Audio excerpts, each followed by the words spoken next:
तो बंगाल को बचाने के लिए फिरका परस्तों से एक ही रास्ता लग रहा, जो विनिंग हॉर्स रहता है, मुसलमान बेवकूफ नहीं है। विनोदना कालो गच्छति धीमताम व्यसनेन चमुर्खानांग निद्रिया कलेनवा आपदामा पतंतीनांग हितु प्यायाति हेतुताम मात्र जंघाई वित्सस्य अस्तंभी भवति बंधन। वोट जो है वो एक मुश्त होकर के जो है वो दीदी को ही जो है मुस्लिम कम्युनिटी जो है वो वोट देंगे, क्योंकि मुस्लिम कम्युनिटी को ये पता है कि उनकी जो है सुरक्षा जो है वो सिर्फ दीदी ही कर सकती है। विद्या ददाति विनयम विनया ददाति पात्रतम पात्रत्वात् धनमाप्नोति धनात् धर्म तथा सुखम अयं निजः परो बेति गणना लघु चेतसाम उदार चरित्र नाम तु वासुदेव कुटुंबकम। सारे धर्म के लोग ना कि सिर्फ मुसलमान, चाहे वो फुरफुरा शरीफ के हों, चाहे वो एमआईएम के लीडर हों, असदुद्दीन ओवैसी, कोई भी बंगाल में आ जाए, इस दफा वोट सिर्फ एक सेकुलर पॉलिटिकल पार्टी जो बीजेपी को रोक सकती है, ममता बनर्जी, इसीलिए उनको वोट दिया जाए। यस् नास्ति स्वयं प्रज्ञा शास्त्रंग तस्य करोति किम लोचनाभ्याम अभि नस्य दर्पण किम करिष्यति। अष्टादश पुराणे सुव्यासस्य वचनम दयम। व्यास जी के दो ही वचन होते हैं, परोपकार पुण्याय पापाय परपीडनम उद्वेन ही सिद्ध्यन्ति कार्यानि न मनोरथै नहीं सुप्तस्य सिंहस्य परविशन्ति।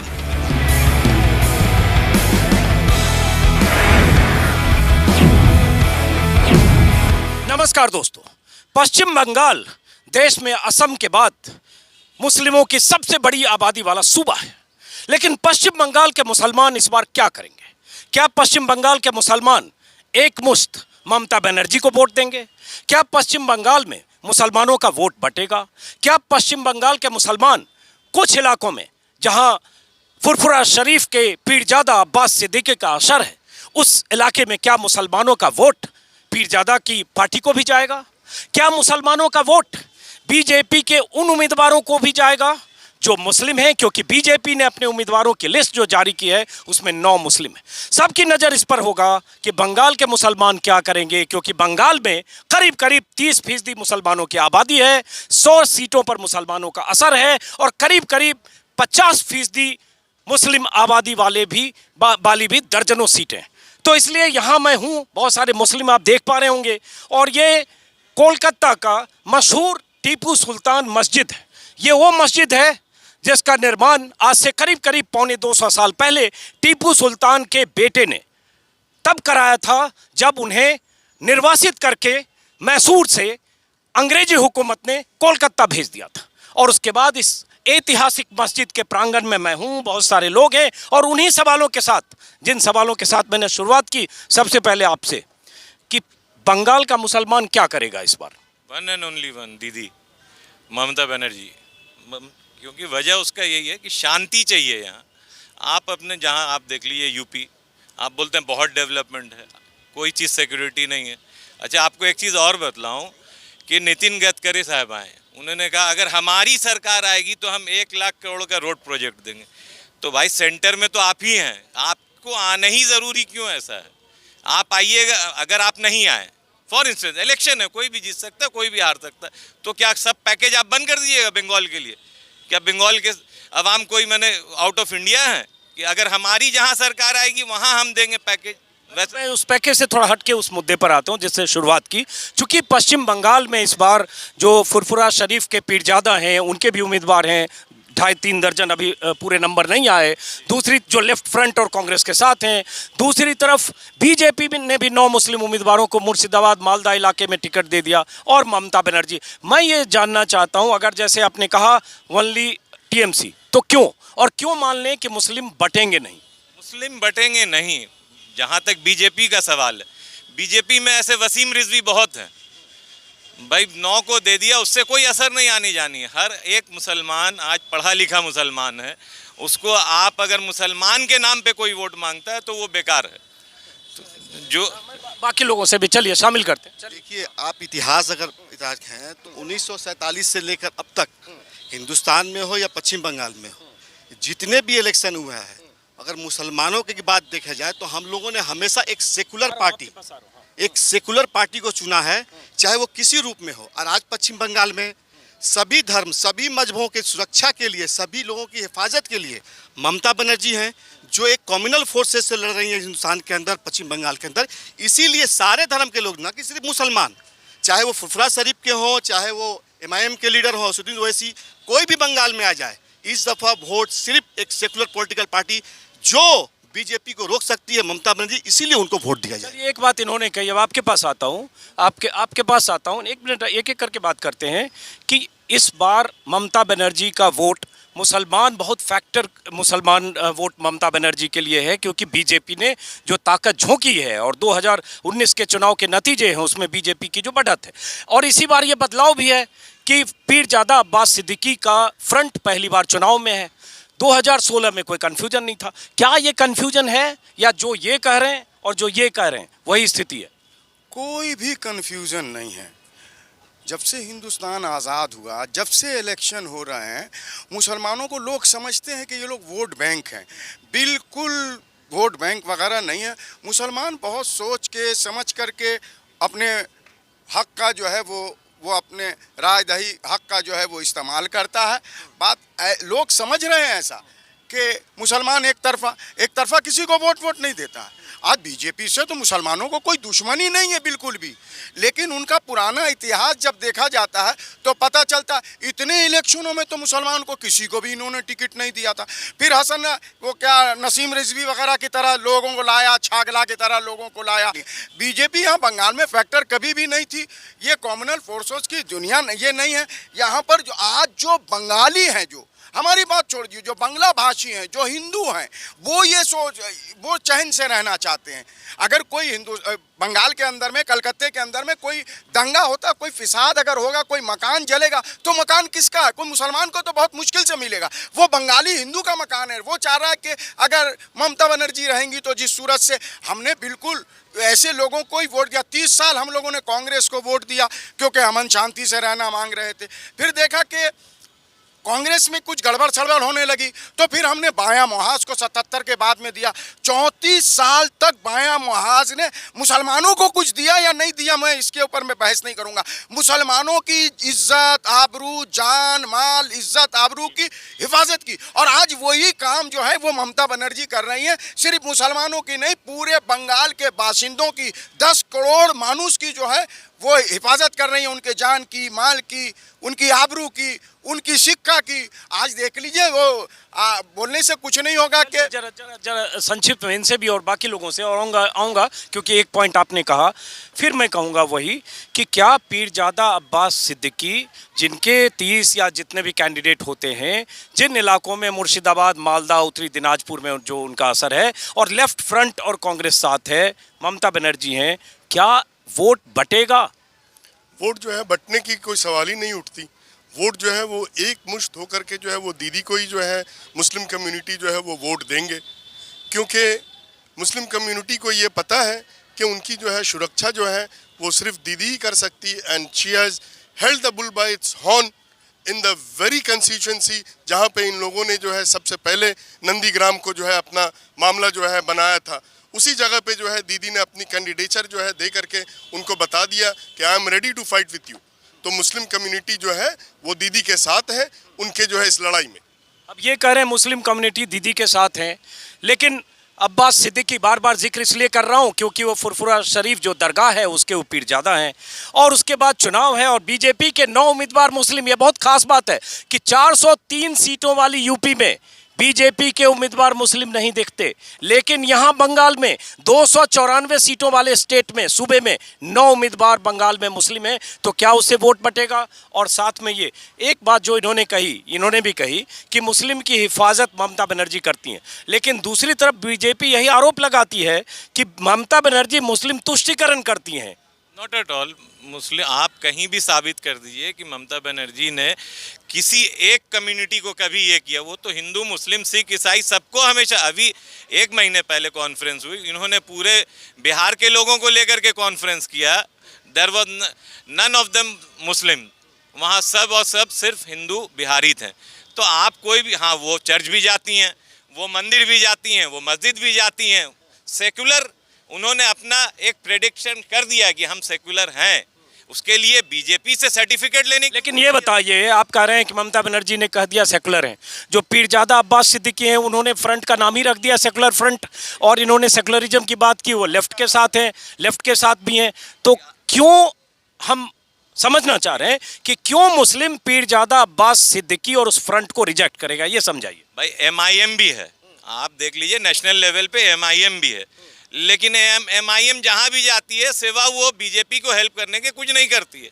हम ये नहीं कहेंगे पीरजादा क्या कर रहे हैं नहीं कर रहे हैं, लेकिन आप ये समझ लीजिए कि मुसलमान को आज डाइवर्सिफाई करना, मैंने धर्म के बुनियाद पे आप वर्गला दीजिएगा, ऐसा नहीं है। चलिए बीच में सिर्फ जोड़ता हूं एक और सज्जन से बात करने के पहले कि किशनगंज और बाकी इलाकों में बिहार में उसके बाद भी 5 सीटें ओवैसी को मिली और मिली वहाँ जहाँ आरजेडी की हार हुई, तो इसलिए ओवैसी के जाने से वो हुआ। लेकिन वही समझना कि क्या यहाँ भी वोट बटेगा और ममता बनर्जी को एकमुश्त जाएगा या बिखरा होगा, क्या लगता है आपको, क्या होने वाला है, किस तरह से सोच रहे हैं मुस्लिम विकास का सोच रहे हैं, जो ममता बनर्जी ने किया है उसके बारे में सोच रहा है। विकास का सबसे अधिक नारा तो मोदी जी देते हैं। विकास के ऊपर वोट लें आप धर्म के नाम पे वोट मत लें। विकास, आप राजारहाट मॉडल देख लीजिए जाके, आज कोई भी आप सड़क देख लीजिए एकदम फर्स्ट क्लास है। जो दीदी ने कर दिया 10 साल के अंदर, कोई लेफ्ट नहीं, किसी ने कुछ नहीं किया, मगर जो दीदी ने जो काम किया वो बहुत अच्छा है। ये मैं अपने लिए नहीं बोल रहा हूँ कि मैं मुसलमान हूँ इसलिए मैं ये बात बोल रहा हूँ। आप कोई भी बंगाली एरिया में जाओ, आप मुस्लिम एरिया में जाओ, आप एकदम नीट एंड क्लीन आपको सब मिलेगा। नहीं तो ये फिर वही सवाल जो इनसे भी पूछा, चूँकि ज़्यादा लोगों की हिस्सेदारी मैं चाहता हूँ कि क्या मुस्लिम वोट मुर्शिदाबाद इलाके में, मालदा इलाके में, उत्तरी दिनाजपुर में जहाँ 50% मुस्लिम पॉपुलेशन है और उन्हीं इलाकों में पीरजादा अब्बास सिद्दीकी के उम्मीदवार खड़े हैं और पीरजादा अब्बास सिद्दीकी के रिश्ते टीएमसी से थे, ममता बनर्जी से थे, पहले समर्थन भी था। इस बार उनकी राजनीतिक महत्वाकांक्षाओं ने मैदान में उतारा है, कहीं बात नहीं बनी तो अलग से हैं, वो वोट काटेंगे और नहीं काटेंगे तो कैसे नहीं काटेंगे। ये तो वो स्थानीय लोग को समझना होगा कौन किसके साथ था पहले और अब क्या हो गया। वो तो लोग को सोच के वोट देना होगा कि आपको पहले किस पार्टी ने आपको वहाँ पर कैंडिडेट खड़ा किया, काम किया आपके लिए, वो लोग को सोचना होगा। पीरजादा क्या है, वो अपने चले जाएंगे हरम में, उसके बाद काम तो वो करेंगे नहीं। काम जो करेगा, आज मैं लोगों से बोलता हूँ उसको वोट दें। चलिए आपकी राय है, हाँ ठीक है, आप क्या सोचते हैं क्या होने वाला है। बंगाल के मुस्लिम 3-4-5 लोगों की राय सुनी हमने। कई लोगों से अंजुम साहब सवाल किया कि पीरजादा का मैटर क्या है। पीरजादा का कोई मैटर, उनका फैमिली फ्यूड है। वहाँ के जो फुरफुरा शरीफ के चीफ हैं ताहा सिद्दीकी, वो क्या है, चाचा अलग है, भतीजा अलग है। तो वहाँ जो सुपरमेसी की जंग फैमिली फ्यूड है, वो पॉलिटिकल ड्रामा इसलिए किया गया कि वो चचा को हटा के खुद जो है लाइमलाइट में आना चाहते हैं। इसलिए ये इशू बिल्कुल ही काम नहीं करेगा। चंद लोग किसी को भी वोट देते, मैं अगर इंडिपेंडेंट खड़ा हूँ मुझे 500 वोट आ जाएंगे, वो गलती से आ जाएंगे, लेकिन उनका कोई फैक्टर काम नहीं करेगा। इसलिए कि वो फैमिली फ्यूड के बताइए। अब ये बताइए कि बीजेपी का जो यहाँ इतना इमरजेंस है उसको लेकर भी ये कहा जाता है, बीजेपी के लोग भी कहते हैं और जो वोटर उनके हैं उनका यही मानना है कि भाई जिस ढंग से तुष्टीकरण हुआ, मुस्लिमों को ज़्यादा ममता बनर्जी ने तवज्जो दी, उनके नारे, उनका पूजा, हिंदू जो लोग हैं रामनवमी इसका जिक्र करते हैं और मोदी भी आकर जय श्री राम के नारे लगवाते हैं कि तुष्टीकरण किया इसीलिए बीजेपी का इमरजेंस हुआ। मैन्युफैक्चर्ड होता है, नोएडा के एसी रूम में बैठे हुए एंकर्स कर रहे हैं। एक मिनट बीच में कर रहा हूँ, मैं उन एंकर्स की बात नहीं करूंगा। एक तो सच है कि 18 सीटें 40% वोट 2019 में इसी स्टेट में लोकसभा चुनाव में मिला। मैं बता रहा हूँ ममता बनर्जी सर पर पल्लू रख करके अफ्तारी के लिए दुआ करती हैं, पूरा टीवी चैनल मीडिया सब दिखाते हैं।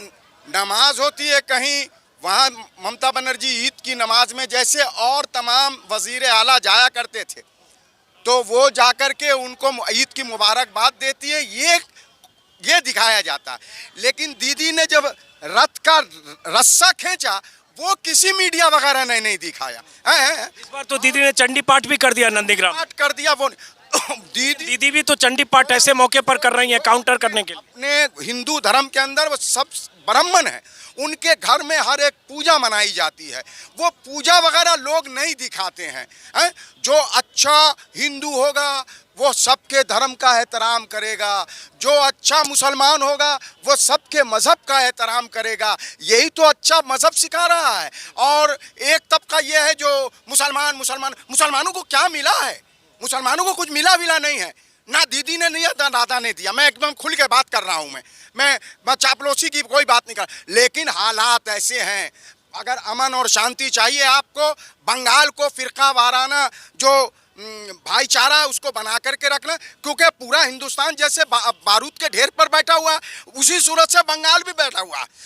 तो बंगाल को बचाने के लिए फिरका परस्तों से एक ही रास्ता लग रहा, जो विनिंग हॉर्स रहता है। मुसलमान बेवकूफ नहीं है, कोई यहाँ से नहीं सोच रहा, यहाँ से सोच रहा है मुसलमान, अपने रूह और आत्मा से सोच रहा है, और अक्ल से सोच रहा है कि कौन सा पार्ट विनिंग हॉर्स है। विनिंग हॉर्स के ऊपर में मुसलमान दाव लगाने के लिए जा रहा है, उसका नाम है ममता बनर्जी। अच्छा, बीच में फिर रोकूंगा आपको कि आप कह रहे हैं विनिंग हॉर्स है और ममता बनर्जी पर दाव लगाएंगे, और मुसलमान एक तरफा सोच रहा है यहाँ से, तो बिहार में भी मुसलमान ने सोचा होगा ना, जब 5 सीटें ओवैसी को मिल गई सीमांचल में।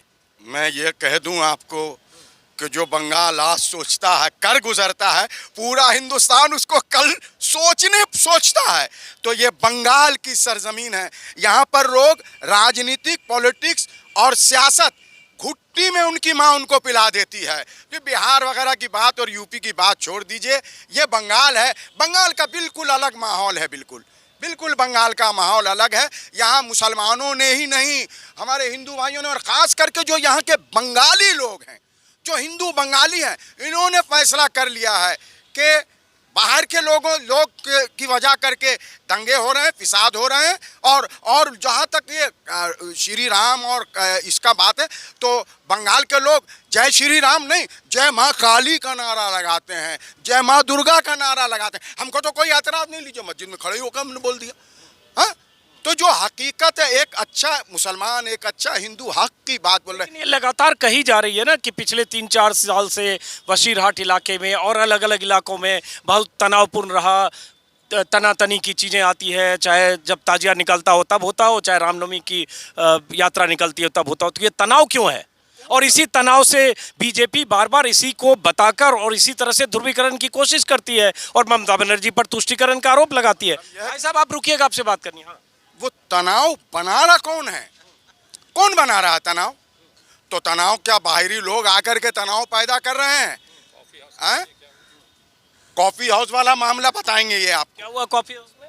कॉफ़ी हाउस में बीजेपी के बाहर से लाए हुए गुंडे, उन्होंने कॉफ़ी हाउस का यहाँ एक अलग महत्व है, जिसको जो भी कल्चर से जुड़े हुए लोग हैं वो कॉफ़ी हाउस के पास से गुजरते हैं तो सर नीचा करके गुजरते हैं इज्जत देने के लिए। वहाँ जो है कल्चर का एक बेस है, और आज नहीं, बहुत पुराने ज़माने से वहाँ कुछ लोगों ने लगाया था, वहाँ हमेशा कल्चरल प्रोग्राम होता रहता, तो वहाँ संक्षिप्त में थोड़ा पोस्टर लगा था कि do not vote for BJP.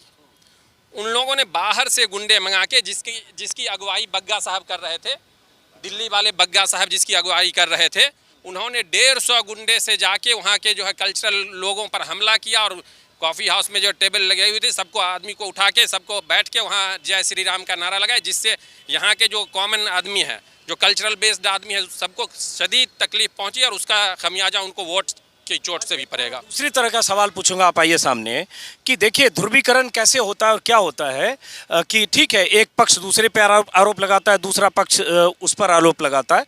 जैसे पीरजादा अब्बास सिद्दीकी के कई बयान हैं, बीते 2 सालों में देखेंगे। ऐसा बयान भी मैंने देखा जिसमें उन्होंने कहा कि अल्लाह ऐसा वायरस भेज दे कि 30-40 करोड़ हिंदू मारे जाएं। तो ये ऐसे बयान भी देते हैं, और कई बार उनके बयान ऐसे लगते हैं कि वो शरिया कानून के अलावा भारत के कानून को नहीं मानते, और आज सेकुलर फ्रंट भी है। तो ये भी वजह बनती है ध्रुवीकरण की कि नहीं? पीरजादा कोई मुसलमान के ठेकेदार नहीं है। वो अपने इंटरेस्ट के लिए, अपने बोलबाले के लिए वो आज पॉलिटिक्स में चले आए। तो किसी एक आदमी के बोलने से मुसलमान का पूरा वो तो साबित नहीं होता है ना। वो अपने पॉलिटिकल गेन्स के लिए कुछ भी बोल सकते हैं। तो उनके बोली से आप कुछ रिप्रेजेंट करिएगा मुस्लिम कम्युनिटी को, ऐसा नहीं हो सकता। पीरजादा जो इंसान अपने घर में अपने चचा की इज्जत नहीं कर सका, जो अपने घर में उसके फूट पड़े हुए हैं, वो स्टेट को क्या रिप्रेजेंट करेगा? वो हिंदू मुस्लिम की इकाई को क्या रिप्रेजेंट करेगा? वो कहीं से भी आप आपको ये साबित होता है, जिसको अपने चचा की इज्जत की परवाह नहीं थी, उनके चचा तो ममता बनर्जी के साथ हैं, तृणमूल के साथ सपोर्टर हैं। और भाई सबसे बड़ी चीज सेक्युलर फोर्सेस के सपोर्टर हैं। उनको इतना पावर का क्या नशा आ गया कि वो खुद ही आ गए मैदान में, और उनको बहुत अच्छा, अगर उनके अंदर सलाहियत थी वो अकेले लड़ लेते। उनको ज्वाइन करने की क्या जरूरत थी कि हम लेफ्ट फ्रंट के साथ ज्वाइन हो जाते हैं। तो अल्टीमेटली वो तो अपने लिए जी रहे हैं, वो मुसलमान के लिए कुछ नहीं जी रहे हैं। तो मुसलमान के लिए जी कौन रहा? आप में से कोई ऐसा है जिसको लगता है कि मुस्लिम वोट बटेगा?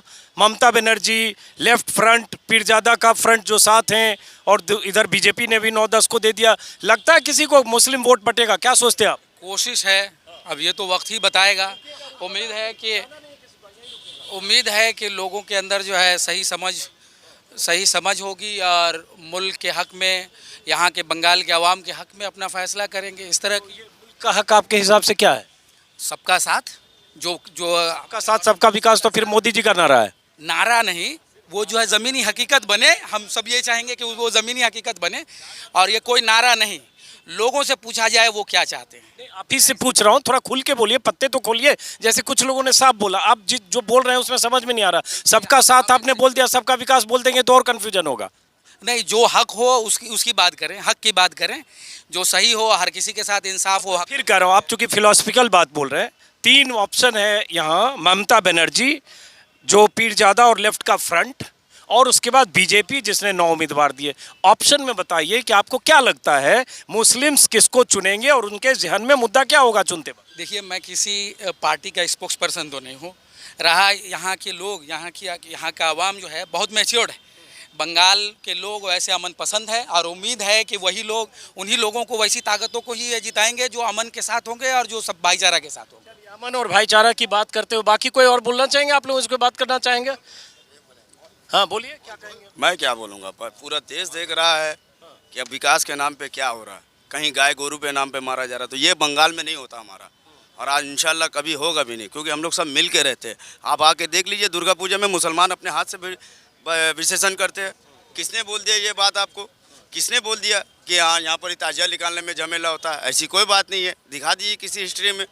अब एक घर में 4 बर्तन है तो ढंग ढूंग होता ही रहता है, उसको झगड़ा नहीं हो। अब 2 हिंदू, एक हिंदू और एक मुसलमान है, वो अपने कारोबार के लिए कोई बात को लड़ाई कर रहे हैं, तो उसको अगर मुद्दा दे देगा हिंदू मुसलमान को, तो इसमें मुसलमान या हिंदू कुछ नहीं कर सकता। ये तो उनका पॉलिटिकल है, क्योंकि हम लोग तो पॉलिटिकल नहीं है। उनका तो काम ही यही है कि कैसे भी करके एक इशू पैदा करे ताकि आपस में लड़ाया जाए। अब 2 हिंदू और एक मुसलमान कहीं लड़ रहा है। अच्छा, हमको एक बात बताइए कि अगर यहाँ पर ही मुसलमानों को लेकर इतना बाताबाती हो रहा है, तो हमको ये बताइए, राजस्थान में तो 7% मुसलमान था, फिर वहाँ बीजेपी क्यों हार गई? दिल्ली में क्यों हार गई? अगर रीजन देखिएगा कि खाली मुसलमान का, क्या ममता दीदी मुसलमान के साथ, तो राजस्थान में किसके साथ में थे? मोदी के साथ में सब था ना, तो क्यों हार गया? राजस्थान में कितना मुसलमान है? साथ तो हम, चलिए वो तो उस जैसे वो दलील आप दे रहे हो, उसका काउंटर दलील भी अभी हो जाएगा, लेकिन अभी उसमें क्यों फंसे कि फिर ये भी सवाल है कि 40% वोट कैसे बीजेपी को मिल गया और 18 सीट कैसे मिल गया। लेकिन चलिए हम यहाँ पर मुद्दे पर आते हैं। तो मुस्लिम के लिए यहाँ मुद्दा क्या है? मुद्दा ये है कि सबसे पहला मुद्दा जो था, जो उन्होंने वादा किया, किसी स्टेट में पूरा नहीं हुआ। तो मुस्लिम यही देख रहा है कि जब अपने हिंदू भाई के लिए नहीं किए तो हम लोग के लिए कहाँ से करेंगे? चलिए अब आपके पास आते हैं कि बंगाल में चुनाव है, आपको पता ही है, बिना भूमिका के क्या मुस्लिम वोट देते वक्त उनके जहन में क्या होगा? क्योंकि कुछ विकल्प हैं जिसमें पीरजादा और लेफ्ट का फ्रंट है, इधर बीजेपी ने भी 9 उम्मीदवार खड़े कर दिए हैं मुसलमान, और ममता बनर्जी। बीजेपी से तो कुछ लेना देना हमें है नहीं। हमें जो लेना देना है वो ममता बनर्जी से लेना देना है। ममता बनर्जी का फुल सपोर्ट हम करते हैं, दिल से भी, दिमाग से भी, जहन से भी। क्यों करते हैं ये बताइए? इसलिए कि वो हमें अच्छी लगती है, और जो अच्छा लगता है उसका सपोर्ट करना चाहिए। ठीक है? नहीं तो मैं ये समझना चाहता हूँ कि चलिए बीजेपी आपने कह दिया लेना देना नहीं है, ये कोई भी समझ सकता है कि बीजेपी को मुस्लिम वोट उस तरह से नहीं मिलेगा, उम्मीदवार खड़े करें, क्या होगा आगे। लेकिन पीरजादा और लेफ्ट का फ्रंट और कांग्रेस का फ्रंट, क्या वो ममता बनर्जी का वोट वहाँ दोनों जहाँ उम्मीदवार होंगे मुस्लिम द्वंद्व में होंगे? जहाँ तक पीरजादा का आप सवाल है, तो पीरजादा को असल में अगर वो आ गए हैं तो ठीक है, वो अपना काम करें, लेकिन आना नहीं चाहिए। ठीक है? और जहाँ तक सपोर्ट, तो वो उनको ममता दीदी का ही वो सपोर्ट करेंगे। ठीक है? अगर उनको सीट कम भी आ गया तो वो ममता बनर्जी का ही सपोर्ट करेंगे, चाहे वो लेफ्ट करे या बीजेपी करे, या बीजेपी बोलते हैं कांग्रेस करे, वो ममता दीदी का ही सपोर्ट करेंगे। ये बताइए, है। अच्छा ये बताइए, मान लीजिए मुस्लिम 9 उम्मीदवार बीजेपी ने भी दे दिए, मुर्शिदाबाद, मालदा, उत्तरी दिनाजपुर, मुस्लिम वहाँ क्यों नहीं देंगे बीजेपी को वोट? असल में बीजेपी जो है ना, ये असल में मुस्लिम दुश्मन पार्टी है। ये बात समझ रहे हैं? और मुस्लिम दुश्मन पार्टी है तो जो मुसलमान होगा वो कभी बीजेपी को वोट नहीं देगा। ठीक है, अगर ये मुस्लिम दुश्मन पार्टी नहीं होता तो बीजेपी को लोग वोट दे भी रहे थे। अगर वो अटल बिहारी वाजपेयी के ज़माने में आप चले जाए तो आपको पता लगेगा कि बहुत सारे मुस्लिम जो है वो बीजेपी को सपोर्ट कर। लेकिन ये मुस्लिम दुश्मन जब आ गए, योगी और ये आपका माने अमित शाह, मोदी, ये सब तो जालिम है ना, और जालिमों का सपोर्ट नहीं किया जा सकता। जालिम ये खुले जालिम है, एक छुपा जालिम है, ये खुला जालिम है, और जो खुल जाता है जालिम उसका सपोर्ट हम मुसलमान नहीं करते, मिट सकते हैं। वो एक शेर है कि क्या मेरे जहन से निकल गया, खैर वेट करते हैं। हाँ,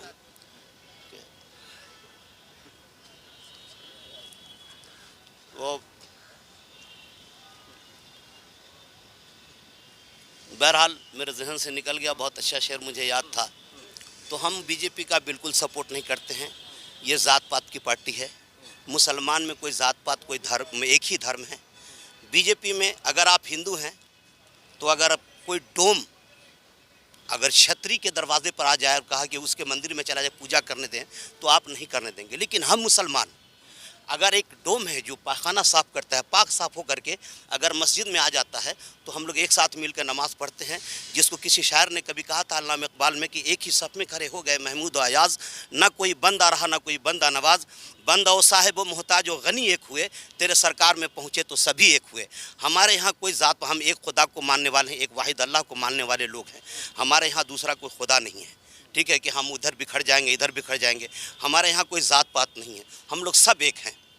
ठीक है, एक सवाल बताइए। ठीक है, ये तो बहुत अच्छा है सोचने में, सोच के स्तर पर ये हैं, हिंदू, मुस्लिम, सिख, ईसाई इस तरह से सोचते हैं। और साहिर लुधियानवी 70 साल पहले लिख गए तो हिंदू बनेगा न मुसलमान बनेगा, इंसान की औलाद है इंसान बनेगा। बहुत कुछ लिखा गया है सदियों तक इस पर, शेर, शायरी, गीत, कविता।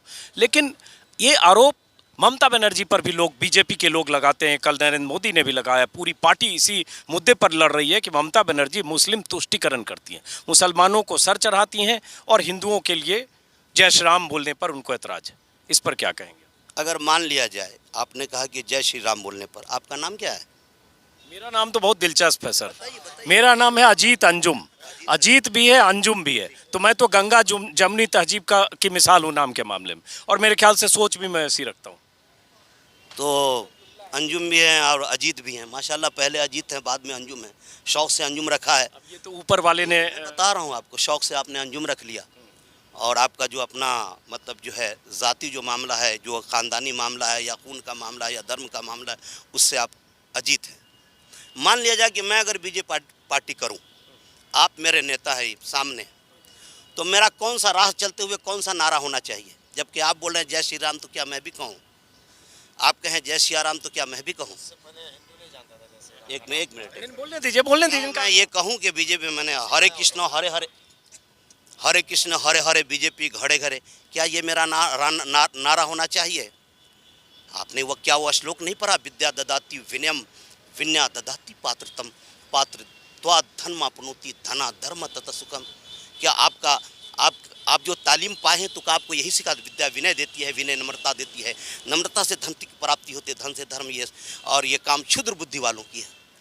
आप यही करते हैं। आप इसी यही करने के लिए आए, जात को पात में, पात को जात में बांटने के लिए आप आए। आप जालिम हैं और जालिम ममता बनर्जी को कुछ भी इल्ज़ाम लगा। मैं अगर मैंने ताकतवर हूँ तो मैं आपको कुछ भी इल्ज़ाम लगा सकता हूँ। आप संस्कृत का श्लोक बहुत अच्छा पढ़ा आपने। क्यों? संस्कृत आती है? संस्कृत हमारे नाना जान ने, मैंने नाना जान से कहा कि मैं भी संस्कृत पढ़ना चाहता हूँ। कहा कि ठीक है, झांझी मास्टर है उनसे पढ़ लिया करो। मैंने जब तुम्हारा घंटी आया चले जाना, तो मैंने पढ़ लिया। क्या है, पढ़ने में कोई दिक्कत हो रही? कोई श्लोक याद है आपको? बहुत याद है। कुछ सुनाइए, ये दिलचस्प है। थोड़ा अभय सामने आइए। काव्य शास्त्र विनोदना कालो गच्छति धीमताम व्यसनं च मूर्खानां निद्रिया कलेनवा आपदामा पतंती नांग हितु प्यायाति हेतुताम मात्र जंघाई वित्सस्य अस्तंभी भवति बंधन। बहरहाल नहीं, सुनना है। देखिए, आपकी जुबान से संस्कृत में ये बोलना बहुत तरह के मिथ को भी तोड़ता है। देश में जो कोशिशें होती है हिंदू मुसलमानों को तकसीम करने की राजनीतिक तौर पर, उसमें आप जैसे लोग ऐसे बोलते हैं, हालांकि जहन में जिनके जहर है कोई फ़र्क नहीं पड़ेगा, बट फिर भी ये चेहरे सामने। नहीं तो हमको आपसे फ़र्क नहीं पड़ता, हमारा इस्लाम आपसे फ़र्क बताता ही नहीं है। हमारा इस्लाम आपका सपोर्ट मांगता है और हम आपके सपोर्ट में आते हैं। हमको नफरत है तो आपके बदज़हनी से। आपके मतलब मुझे क्यों कर रहे हैं? मुझे तो नहीं कर रहे हैं। मैं इतनी देर से आप बोल रहे हैं, बहुत लोग सोचेंगे आप लगातार मुझे सुना रहे हैं। मैं उनको कर रहा सपोर्ट, तो उनके जालिमाना अंदाज से मुझे नफरत है। हमारा मजहब इस्लाम ये सिखाता है कि पहले इंसान से मोहब्बत करो, फिर प्लेटफॉर्म पे आओ। लेकिन ये बताइए जी, मोदी जी तो सबका साथ सबका विकास कहते हैं। तो अभी हमें विद्या ददाती विनयम विन्ना ददाती पात्र, पूरा श्लोक सुनिए, इसमें मोदी का भी श्लोक है। ये मोदी क्यों नहीं कहता, या योगी के ये श्लोक जरा उसको भी सुनाएंगे। मैं पूरा श्लोक पढ़ के सुनाता हूँ। विद्या ददाती विनयम विन्या ददाती पात्रतम पात्रत्वा धनमापनोति धना धर्म तथा सुखम अयं निजः परो बेति गणना लघु चेतशाम उदार चरित्र नाम तु वासुदेव कुटुंबकम। ये उदार चरित्र नाम तु वासुदेव कुटुंबकम, तुम्हारे चरित्र की उदारता क्या है, तुम्हारी पहचान क्या है, तुम क्या इंसान हो? अगर इंसान हो तो इंसान दावा करते हो कि वसुधैव कुटुंबकम, तो उस लाइन पे खड़े क्यों नहीं उतरते? यस नास्ति स्वयं प्रज्ञा शास्त्रंग तस्य करोति किम लोचनाभ्याम अभि नस्य दर्पण किं करिष्यति। अष्टादश पुराणे सुव्यासस्य वचनम दयम। व्यास जी के दो ही वचन होते हैं, परोपकार पुण्याय पापाय परपीडनम उद्मेन ही सिद्ध्यंति कार्यानि न मनोरथई नहीं सुप्तस्य सिंहस्य परविशंति मुखे मृगा। अगर इस लाइन पे नहीं आना चाहते हो, इस लाइन पे तुम्हारा ये रास्ता नहीं है, तुम्हारा ये मार्ग नहीं है, तो तुम्हारा ये श्लोक तुम्हें फिर कहता है काव्यशास्त्र विनोदन कालो गच्छ, काव्यशास्त्र विनोदन कालो गच्छति धीमताम व्यसनं च मूर्खा नाम। इस धरती पर तुमसे बड़ा मूर्ख कोई नहीं है। शुभ नाम अब जान सकता हूँ? मेरा नाम मोहम्मद अनस है, मोहम्मद अनस अशरफी। कहाँ के रहने वाले हैं? मैं बिहार मुजफ्फरपुर का रहने वाला हूँ। और रहते कोलकाता में? रहते कोलकाता में है। कब से? 1984 से। तो बहुत अच्छा श्लोक सुना आपने, वो श्लोक बहुत बहुत शुक्रिया, बहुत बहुत शुक्रिया आपने सुना। और जैसा कि मैंने बताया कि अभी मैं टीपू सुल्तान मस्जिद में हूँ और अब यहाँ नमाज का वक्त ख़त्म हो गया है। मुस्लिम जो लोग थे यहाँ सैकड़ों की तादाद में अब जा चुके हैं। मेरी फिर मुलाकात होगी आपसे किसी और वीडियो में। फ़िलहाल नमस्कार।